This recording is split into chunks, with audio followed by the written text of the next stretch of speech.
too, so you heard that. I did. Oh, hey. Oh, okay, great. While we're recording, yeah, we're passing information here. No, that's Totally nice. legit. I wanted that. Oh, we're gonna listen tomorrow, it's fine.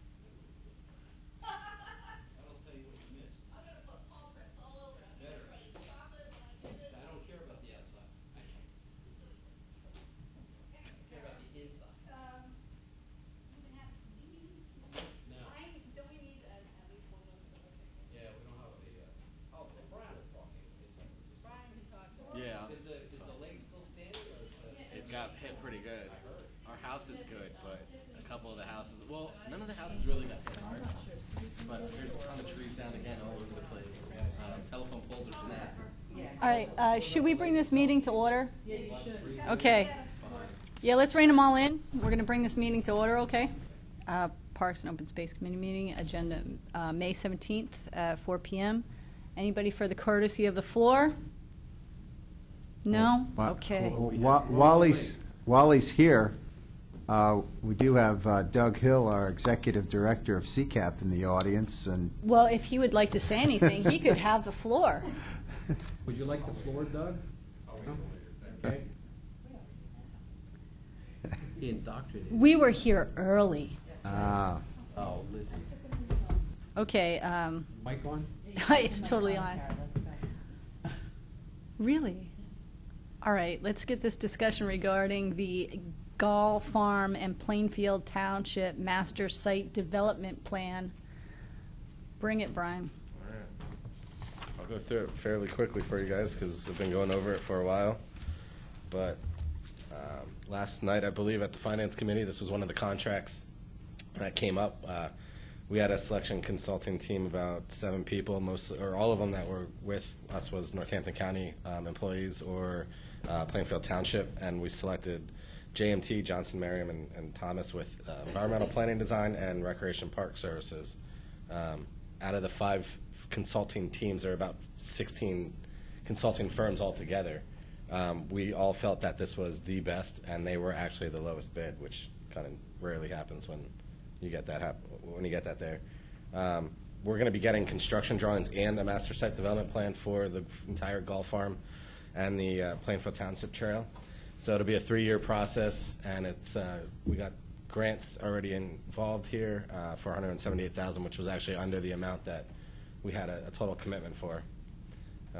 So we're hoping after everything gets approved, if it doesn't tonight, we'll get a contract started, and hopefully June we'll get this project moving forward. Okay, great. just a couple questions. This is Act 13 funding that Partially of it, yes. Partially. Yeah. What percentage is Act 13, and what is? We had. Do you know? There was 75,000 from DCNR. I believe it was 50,000 from Act 13, 50,000 from CDBG funds, and 15,000 from Plainfield Township. Okay. So the first phase of it is the master plan. That's $75,000. What's the timetable for that? I believe in the contract it was a 9-month period, 9 to a year, I believe. And then the construction drawings is another roughly 18, which includes the drawings itself and the permitting process that can take 6 to 8 months alone. Okay. And then phase 2 is the construction documentation. What's the timetable for that? That's $103,500. Right, and that's that extra year and a half time frame after the plan's completed.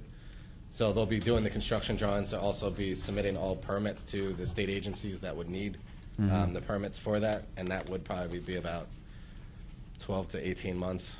Yeah. See, one of the things, and for those of you that haven't been here as long as I have, we do a lot of plans and studies, but then the question is whether or not we're truly committed to following through, or are we going to put this on the shelf? Now, it's the phase 1, the master plan. We have a lot of those. We've done a lot of those in studies, but when we're spending $103,000 on the construction documentation, I think my question is does this mean that the administration is committed to moving forward and putting this in the master plan or the 3-year plan? to actually get it started, because as you know, we started Wayne Grube, and there's still additional phases there. And now we have another proposed park, and I'm wondering, are we biting off, two separate pieces here at the same time, and can we absorb that? And is there a commitment to move forward on both, or, have we thought that out? Because, going through with the construction documentation, I think, is a significant commitment. So the reason that we did combine them is we got a better cost instead of breaking it out. The state actually likes when you can do it this way. You do the plan and then you go right into the construction documentation of it. Within that 2-year time frame, we can apply for other state funds, DCNR grants, to help with that phase 1 construction of it. I don't want to say that the county's committed to the construction of that phase 1. The phase 1 construction drawings also consist of a portion of Plainfield Township Trail. So the township also has skin in the game on that. There's the way we looked at it and the way the plan's going to break it out is we wanted to we're not tied to a direct phase 1 out of the plan right now because we're not sure exactly what that's going to be. So we want to do the plan first, but we have the money in place to start the construction drawings at the end of that, whatever that selected phase 1 is. Okay, and then I assume that as part of the construction documentation that there will be cost estimates That'll be for actually each part phase. of the plan. Yeah. Okay. The plan will break out several phases, and it'll have cost estimates all part of that. We can rein in what we think is the best for a phase 1 project into what we consider acceptable for moving forward for a phase 1 cost-wise. So during the planning portion, we can really focus in on what that phase 1 would be and get the construction drawings out of it instead of putting it out for bid at a later time.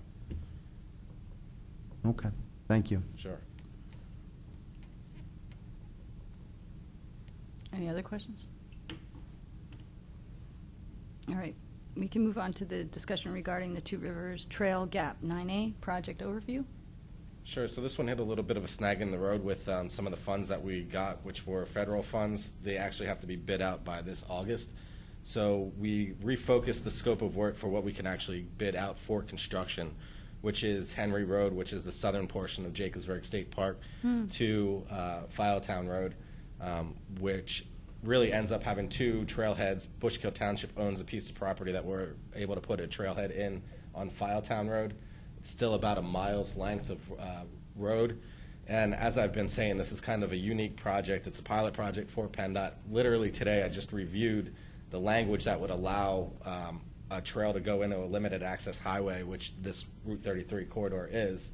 So we're kind of writing the publications for PennDOT as we're moving forward with this project. So with the federal funds tied, though, we had to cut it back. It was supposed to be about 2-mile section. We're only able to get 1 mile done right now with those funds. Okay. Moving on, update on the Norbath Trail. Sure. So Mike Amelia, our Director of Public Works, myself, Gordon Heller, we were out. We did a site analysis, more in-depth site analysis of the Norbath Trail itself. It's about a 4-mile section. And what we're really looking at is improvements over the next year or two. We have $600,000. 300 of that was from a DCNR grant that we received last year. And what it really is focusing in on is the resurfacing of about 4 miles of trail. We're going to look at stormwater mitigation that might need to be need to be upgraded or redone. The trail's it's almost 20 years old, so there's different parts that really need some updates. There's bridges that we looked at. They're bike pad bridges. We looked at some of the abutments. We can use this money to look at engineering studies to figure out how safe they are, what improvements might need to be done. There's on-road crossing, there's a farm road crossing, and there's a stream crossing where all of these pedestrian bridges go across. So we really want to shore up the next 20, 30 years about what's the best route to go with this, with the money we have in hand. Trailhead improvements, mainly at Savage Road. That's our largest trailhead at that area.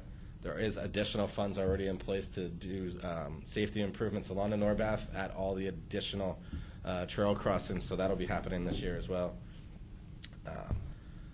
That's the main portion of the built. Go ahead. Not to interrupt you, I had one question and I didn't want to forget it, because I will, I'm listening to you. When we have these storms come through and there's damage to the trails, because I've seen a couple signs that said parks have been closed or the trails have been closed off through, how do you handle that? What takes care of that? What portion of the funding? That just comes out of a general maintenance fund for the parks. Thank you. Sure. That's all, I was just curious. I have a question for him. Do you know how many people, do you keep track, or is there any way to keep track of an average? I mean, is the use gone up on I mean, I know I love using them, Right. but I mean, you know, is there people using them? Do we know? Has it raised? We've never done a baseline data, and I do want to actually get that going. We're working with DNL. We could possibly use some of the trail counters that they have in place. I'd really like to see, as we build trails in different parts of the county, put trail counters out, and as we close the gaps, does it become really that much more intriguing for people? And does that help you get grant money? I mean, do they look for those Sure. numbers? I mean, so we should be tracking them maybe, or Yeah, I mean, it's always one extra thing to put into a grant application that could help. The trails that we've really been focusing on have been gaps that are going to open up miles, and the state knows, the county knows, they're just those gaps that have been in place for a long time because of issues, either private property, environmental, or some other thing. And the other question is, do you have a group of volunteers like DNL? Because I've ridden the DNL, and there's a guy that just goes, his job is just to monitor it, and when the trees are down, he reports it to somebody. Right. So I It's believe a smaller stretch, what we're Right. talking about here, but the only trail that Northampton County actually owns is the Norbath. So we have, through the Parks Department, we have the maintenance, and we also have summer help and things. But I'm sure the staff there gets calls about if there's something down. I don't have that direct. Oh, no. Corey Heller No, would I- have that stuff, but we don't actually have like a trail tender group. That's something that DNL does have. There's other groups like the Ironton Rail Trail Commission in Lehigh County and Whitehall and Copley and North Whitehall that branded or put themselves together as a volunteer group. There's things like that. Those are probably the two best examples, though. And no, we don't really have anything like that. But the Sure. people that do use it are the ones that are giving us calls and saying, "Hey, this is out of place," or "This did fall down." so there's a number there they can call or whatever. Yeah, just a regular Okay. parks office. Sure. Yep. All right, thank you. So that was pretty much the extent of the built portion of the Norbath Trail. We're also going to be going ahead with a feasibility study to look at where the Mill Street Bridge is being replaced right now in the borough of Bath. Benish is doing the existing bridge work, and they're also doing the SOAR plant for the Bath Borough Authority, the reconstruction, redevelopment of that.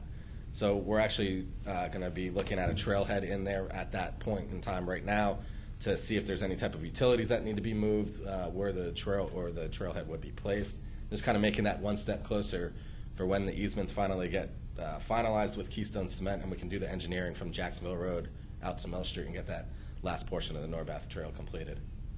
Have they been instrumental in providing any funding?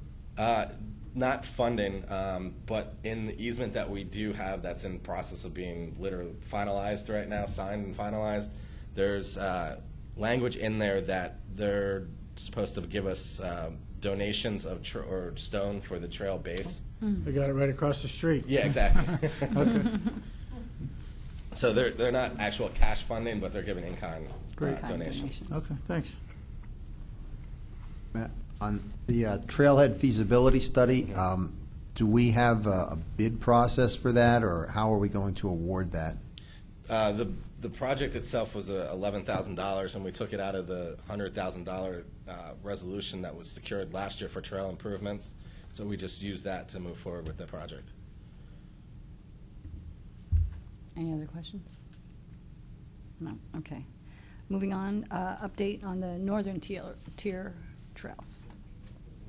Do you Actually, I want just to? want to jump ahead with this one really quickly. I just had Okay. the Liberty Water Gap Trail we've been working on with the National Park Service with Monroe County over the last few years. we kind of put the brakes as both counties on it until the local municipalities really bit in and took a chunk of ownership on it. They now have a signed MOU between Upper Mount Bethel Township, Borough of Portland, and the Borough of Delaware Water Gap. So both Northampton County and Monroe County have kind of started to re-talk about what we can do to help out with this process. National Park Service has they've committed $50,000 to each county for surveying and engineering work. So we're really in the very beginning stages of making that conversation start up again and looking at the corridor of this area. It'd be a very unique trail, an overhang, as you can see here, that would connect into the National Recreation Area and provide connection from Delaware Water Gap to the Borough of Portland in there. Okay. So the Northern Tier Trail, I didn't get through too much the last time I saw you. I'm going to go a little bit more on this one just to give you a more overview. We had our last public meeting this past Monday. So a draft plan for this should be coming within the next weeks, and then we'll get it to the administration and council for an approval. We'll go through that process of doing that then. Will But- that be for the June? I'm not sure. I think there's like a month-long process that has to go out to local municipalities, the county, the planning commission for review. There's a whole, since we have state funding from DCNR, there's a process that has to go out for others to review it before it can actually be adopted. So July or August? Probably, most likely, yeah. So when we look at what we're calling a Northern Tier Trail, it's really getting people out and about, and kind of the past trends have been your kayaking, canoeing, your camping, your fishing, some sightseeing, but there's been a large turn to other things that are around trails and outdoor recreation, farmers markets, biking and hiking, tenter. It's kind of like your B&B for tents. It's brand new. It pops up all the places. Can we charge a hotel tax for that? What is it called again? Tenter. Yeah. Like, It's actually So like it's the like- Airbnb, but you can actually, like, let's say you're hiking like the AT or some other place. They actually have people that rent out their backyards for like $5 a night or anything, and you can, yeah, tent there. yeah. Wow. So, Just plug into their house. yeah, they run an That's extension so- cord, but there's these new trends out there. So we're trying to tap in the old market and the new market, and both millennials and boomers are really in the same mindset about all of these things. They're using the same gear, they're using the same devices, they're using the same trails, and they're looking for the same experience. So about the last year now, we've had steering committee meetings for the Northern Tier Trail. We've done surveys and questionnaires, online survey. We did stakeholder and key person interviews. We reached out to all 14 municipalities. All of them have provided us with feedback on that. And we've done the 3 public meetings and such, and it's been really good turnout for our public comment, and all of that will be documented in the plan itself. When we looked at it, we really looked at breaking it out in about 3 to 5 mile sections, and these are in no order, but I just want to go from west to east, from the Lehigh River to out to the Delaware River. When we looked at them also, we wanted to find destinations in there. So it's something like Becky's Drive-In over in Lehigh Township, or the Lehigh Nature Center, connected to like Mincy Lake or Jacobsburg, or even the borough of Chapman. Even though it's like a 5-person town, it's Yeah. still there. It's got historical value and such. So we wanted to identify all of these key nodes throughout the area and really highlight them throughout. So this is section 1. This is really starting in Walnut down at we had our last public meeting at the Walnut Canal Association at the pavilion down there, right along the river. It's a great spot. So this area actually has 3 different areas of the trail coming into it. There's a southern, a middle, and a northern leg. So this trail is not just going to be your normal, straightforward, here-to-here connecting point. We really kind of focused off what the 9/11 trail was doing and making it spread out a little bit more, using it for hikers, bikers, but also auto routes as well, or for motorcycle routes. People that can get out, and we're just not just doing it for biking or pedestrian use. So this is the Lehigh Canal area down in Walnut. Great view of the river there. Lehigh Gap Nature Center just north of that area. Like I said, it's going to be very short because I don't want to give away the plan itself, which is going to be pretty neat. So segment 2 really goes in between Lehigh and I know, aren't you supposed to give us the plan? you'll get it, but I'd want to just give you a little teaser Why? right now. So yeah. When does the crescendo come to the, the peak? Probably, hopefully within the next week or 2 weeks. So Oh, okay. you'll have the We'll have it in draft. June. The end of the power. Ah, I know, no, it's like, no. are we going to get that in like July or August too? Yeah. Well, I just thought maybe there was something like you're holding back, like there's something like big deal that's going on that you're just waiting for. No, and, they're like, just actually kind of compiling the draft report right now, and we just need the paper we're copy getting there. to get to Okay. there. All So right, all right. it's been a process, but yeah, we're still moving. It sounds better when you call it a teaser, though, Di, right? I know. Okay. All right. I know, and then show up a little bit later. So this section really is looking at connecting the rural lands of Lehigh and Moore Township. Great views of the Kittatinny Ridge there. This is kind of going up to Blue Mountain, so if you've ever driven through there, you know it does not look like this right No. now. But this is That's some of the things that we look to enhance.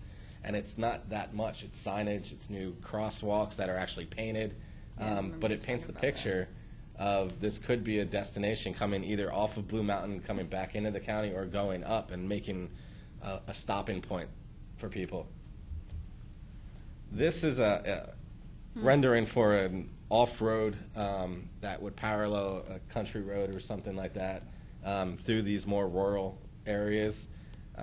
They've been done throughout other areas of Pennsylvania, and it's pretty simple to add into either reconstruction, rehab of roadway, or just add it in as a pedestrian access, bike pad pedestrian access throughout areas. But it gets people off of the road and makes it a little bit safer for them. Like I said, there's some great views of the Kittatinny Ridge from there too, all along the whole trail. So segment 3 is pretty much all in Moore Township here, with a great connection up to the Appalachian Park that is owned by Moore Township. Once again, the rural character, old barns, historic feel. Moving forward into Plainfield, Bushkill, Wingate Borough. This is where it gets a little bit more intense with our connections. So we have the AT that comes down into this area. We've talked to the Appalachian Trail Commission about connections to the AT. We are working with them to kind of develop what we're calling transition zones. So people coming off the AT can still have that rural experience, or the secluded experience, but we still stop people that would want to be on the base of the mountain, that still want to mountain bike and things like that, that the AT doesn't allow for. So we can have these areas where they can kind of come back and forth, meet each other, or go up and about, or do circles up on the AT and then come back down. So this is an example of just a small trailhead up on 8th Street, right out from Wingate there. The AT kind of comes down to here. Now we could help bring people down to this area, and then literally it's taking them a couple blocks right into downtown Wingate. So segment 5 is really getting into the main boroughs here of the Slate Belt: Wingate, Penargil, Bangor, the Plainfield Township Trail, which part of the Gulf Farm Master Site Plan will help look at or address some trailhead alignments, expansions. Hitting Weona Park here, downtown Bangor, and then moving west out into Mincy Lake area. So once again, you can see a lot of the green are different routes that we're looking at doing. The blue is the major highway through the area, but there's a lot of areas that we can connect to. So once again, Mincy Lake here, and as the improvements happen over time there, it'll just be a recreational hub, a destination, increased parking for the Northern Tier Trail, so on and so forth. And then segment 7 really gets us back into Portland Borough. This is actually a rendering for Eastern Industries, which is owned by Upper Mount Bethel. They're making it into an environmental preserve. So once again, this is not like this right now, but it just shows the impact and potential that could happen. This is in Portland, a small AT crossing here. Once again, just getting people out and about and showing them that this trail could be the very heavily cost of building an entire trail system, or signage, safety crossing enhancements, things like that can really get it up and moving throughout the whole county on the northern portion. And then ending on the Delaware River, going through Jersey and heading out on the Liberty Water Gap Trail to New York City. So this whole thing, this 30-mile trail, really is connecting miles and hundreds of miles of trail throughout the county and eastern U.S. here. So we're really looking at 4 different alignments, as I was mentioning. Bike shoulder, which was that one that was just off of the road. Multi-use path is kind of what we're all common for. Off-street crushed stone and country road with signage. So there's 4 tiers of trail that we're really looking at. We try to stay away from as much acquisition as we could, just to keep the cost down and actually to kind of move the project forward a lot faster. And then also some of the other constraints are road width and speed, and they've looked at different areas to kind of get people off the main highway, kind of get them back on some other roads that aren't really as curvy, but there's good sight distance in between too. And opportunities, once again, we'll move forward with all of these as all the projects we do for our partnerships to find more funding, to collaborate on funding, maintenance, and look for ownership transfers, right-of-ways, donations, things like that. How much land do you perceive that you're going to have to acquisition to complete this project? Not much for acquisition, really. Oh, because you listed that as an obstacle. Yeah, there's definitely some parts. So one of the parts that we looked at is state game lands. We've had a lot of inner discussion. We've had discussion with Game Commission. Do we actually put people in state game lands for recreational use? Most people think state game lands is for hunting and that purpose. Yeah, we wouldn't want to not allow the Right. So hunters I mean, to that hunt. could be. It might be a constraint right now, but we've also heard that in the future they're looking to expand access points. So maybe this is areas that we can do joint parking areas and have it run at the very bottom of a state game land area. So there's constraints on all things, but there's opportunities as well. Well, what's the liability of having an access point at the bottom of an area where there's hunting? Like, how does that work? The intersection of people who are just like going on public lands to hunt or Sure, not so to hunt. There's laws that help, or they allow recreational use, but there's restrictions on state game lands. So like if it's hunting season, you just have to wear orange depending on what season it's in. You're still allowed as public to go walk those lands, but it's not. We don't want to direct people there right now unless the Game Commission would come in and say, let's do this way. Okay. So it would be a whole process of working with the Game Commission, figuring out all of those different types of things. But we don't want to go in the plan right now and say this is how we're doing it, and we're doing it like this, and that's the only choice that we have. Okay. We want to keep it open for options. Okay. So that's what I have for the Northern Tier Trail, and like I said, I'll get you the whole thing in a little bit when we get the full plan. Do you have any questions?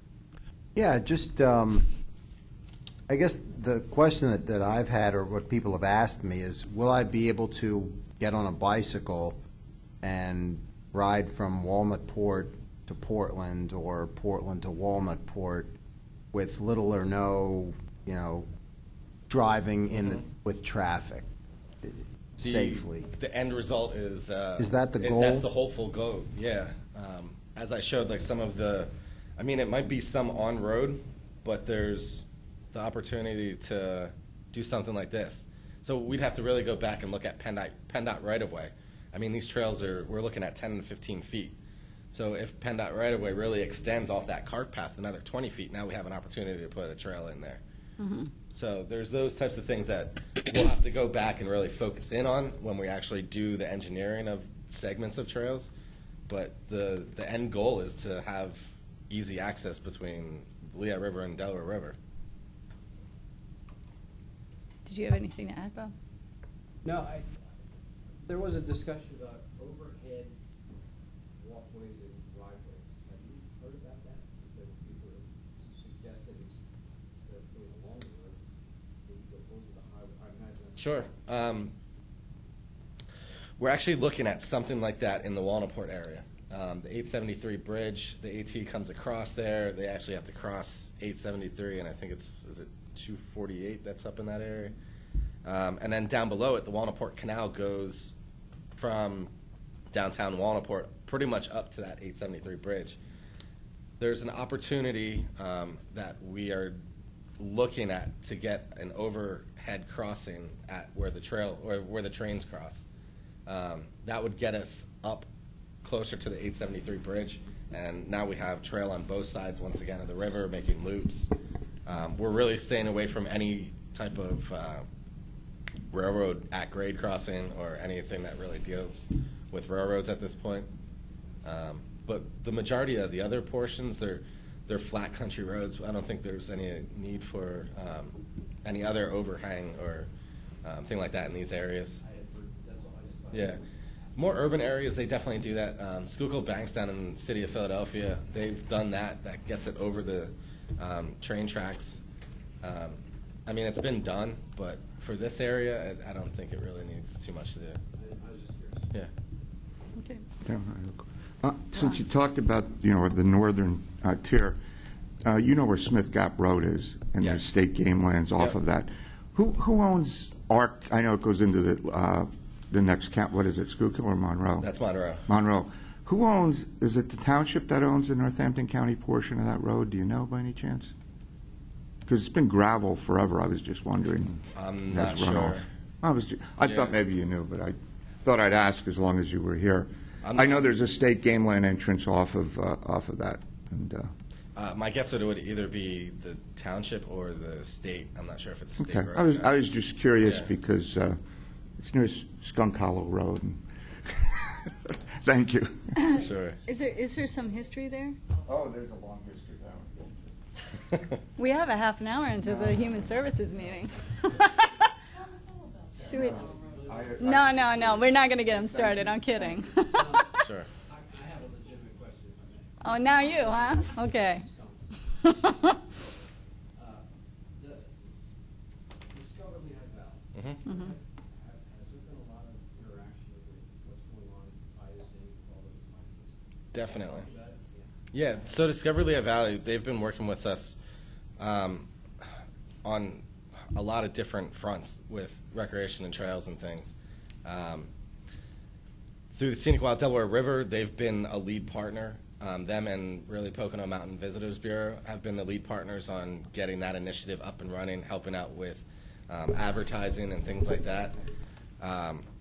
There's also a joint project that both counties, DNL, Wildlands Conservancy, and Discovery Lehigh Valley is working on, which is a whole branding and marketing campaign for the entire region as for trails and recreation, and they're a lead partner on that as well. So we've been working with them for a lot of different things. They had talked about, I have been at meetings, Mhm. talked about marketing, the new marketing pieces that they're going to be discussing. Have you? I heard that they were changing up their slogan or something, but I haven't heard much more from that. Yeah. Okay. Just had then two follow-up questions. We do have a request to increase the amount of the study and to extend it.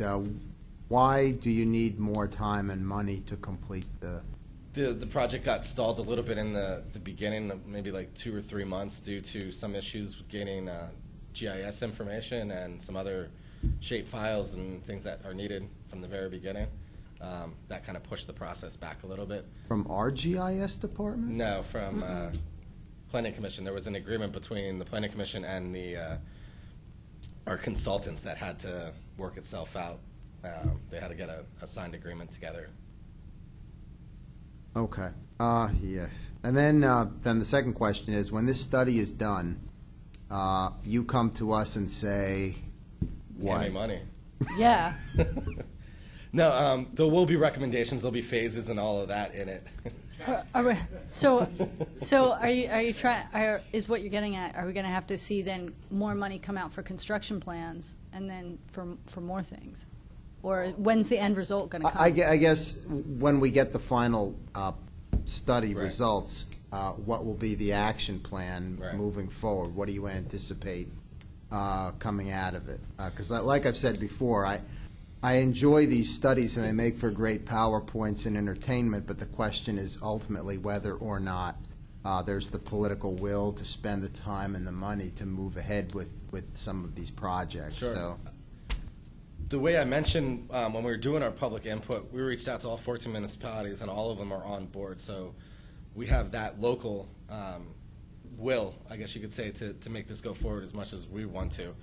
But we can start with small signage programs to get it spread out, just to make the awareness of it and start making connections. And then we can eventually go on to some of the larger cost problems that might be. So the whole plan will have different phases, different cost estimates, different areas to focus in on, low-hanging fruit areas. The whole Mincy to Portland, that could pretty much be done on an on-road system with some new signage. I'm sure if you're familiar with what the Stroud Greenway has done. They have little signs, little pendant. That's something that we can put in place, and it's not going to cost too much. So there's different areas we can look at right when that plan's done. All right, so we'll anticipate something in the capital plan for next year. Well, Good. may I jump in, Sure. Madam Chairman? We've had these discussions before about investments and stuff, and this is motivated through the municipalities. They're asking for a lot of this stuff. Actually, downtown Bethlehem Easton area is looking forward to this because of the ties it brings to the communities and the visitors. They did a study, and I brought this up before. I don't know how long ago it was, but they did a study, and they invested time and money in, not us, other people. The Discover Lehigh Valley Group found that the second question that's asked on the investments, or when people call in for hotels and motels, and they want to know where the trails are, they want to know where the bike paths are, they want to know where the rivers and the places they can take their children and kids. And this has increased, I understand, throughout the Lehigh Valley. So this is going in the right direction, and National Geographic's still involved Yeah, I in was it, gonna correct? say. National Geographic, we're still tied to them through the Scenic Wild Delaware River, Yes. but now it's a point where we have to buy their products to. Well- So a lot of what we're doing is being done in-house through like Discover Lehigh Discover Lehigh Valley's to helping get with it, things yeah. like that out. So you've got a lot of momentum from within the communities to do this, and you have small people like the National Geographic operations involved. So I think it's worthwhile. No matter what we look at right now, we have to take a hard look and invest in it. Mr. Rinsky, I think the signage is important, especially with the people that aren't familiar. It'll get them to the trails because they don't know where the right turn and the left turn is to get Right. back to the trail, you know. So, thanks. So signage is the first step. Well, that's a good To the point. path, right? In-house, we're actually working on updating the county parks website. That's getting updated right now, and then we're moving on to a trails map that will be more interactive. It'll be up on our website. We Oh, can so tie you that. pull So it up it's on your gonna be- phone yes, kind of thing? hopefully, That's awesome. Eventually, but right now we actually just want to get something up, more of a static map than what's up now. That actually shows where trailheads are, what amenities are there.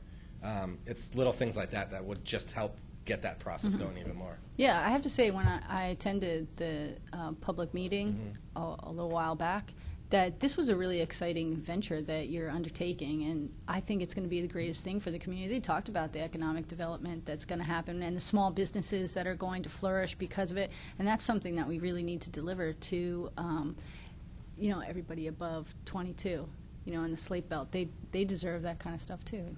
Yeah, Slate Belt Rising's actually been a great partner within this whole program. So they've bought into it, and they're chomping at the bit too. So. Yeah, so this is going to be win-win. I haven't seen this yet, but I just heard about this. This is totally off the wall. This is outside the box. But I heard that a Hampton Inn is talking about buying a piece of property along the river and building it so that you can go down to the river's edge and you can have your canoes and your kayaks. And your Oh, that's cool. sections and stuff. Sounds great. I'm waiting to hear about this. It's just, I can't. It hasn't been confirmed yet, but I hope it's special. That's great.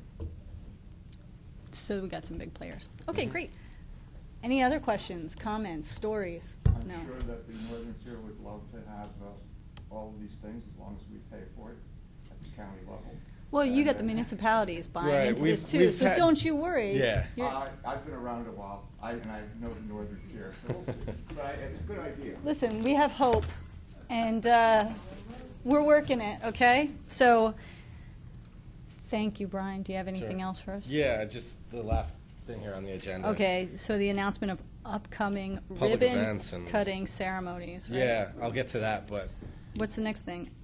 public events coming up. That Oh, public events, kind okay. of all should know about. The DNL actually teamed up with Rails Trails Conservancy. It's the first of its kind that's coming through this area. It's a 4-day bike sojourn starting up in Whitehaven, ending down in Washington's Crossing. They're going to be parked the first day they'll be parked at Humor Park, shipped up to Whitehaven, and they're doing roughly 30 to 40 miles a day through the whole section of the DNL. So Wow. that's June 10th through the 14th. And then the Delaware River Sojourn comes through on the 22nd and 23rd of the month, but the whole thing's the 15th through the 23rd. Last year, there was roughly 230 participants in the Northampton County section alone. Then the Lehigh River pretty much is immediately after that, and 2 of the 3 days are within the Northampton County area, and roughly they had 175 participants last year. So, I mean, this is like ecotourism on steroids for our area right here. We have bike sojourns and river sojourns going all through the month of June here. And then some of the ribbon cutting events that we have is the ballast track. It's next Thursday. The county actually provided funds for the preservation and restoration of this. It's just north of Jacobsburg and south of 512. I can get you the exact location. I'll send it to Linda if that's okay. Sure. Where it is. It starts at 2:30, so if you want to come, and there'll be a mile hike. There's a mile loop through this 90 acres that they did in one of the most fantastic meadows in the valley, really. Yeah, so don't wear heels, you know. Yeah. Don't you dare. Okay. Step Outdoors Lehigh Valley. I think this is their 4th or 5th year. It's down at Arts Quest. A lot of participating people come and groups come here. It's a 2-day event. Just kind of focuses and showcases all the different recreation and outdoor events in the area. And then on June 22nd, and I'm still trying to confirm the date of or the time of this, but the Teckening Trails, which also the county helped fund for preservation, will be a ribbon cutting that's tied into the Delaware River Sojourn on that day. Oh, that's Both the Ballast Tract and Teckening Trails ribbon cutting, Cindy Dunn, the Secretary of DCNR, will be here as well. Okay. So if you guys Great. would like to meet her, I believe so. Friday? Okay. So. We'll see what we can do. You're going to send all that information to Linda, and then Linda's Yeah. going to send it out to Yeah, us, and I'll right? get you the exact location and time for Great. the Teckening Trails one. Excellent. Thank you so much, Brian. Sure. Any other? Thank you. All right. So let's adjourn the meeting.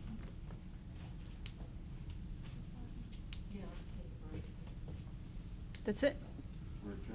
We're adjourned. Yeah, next Thursday.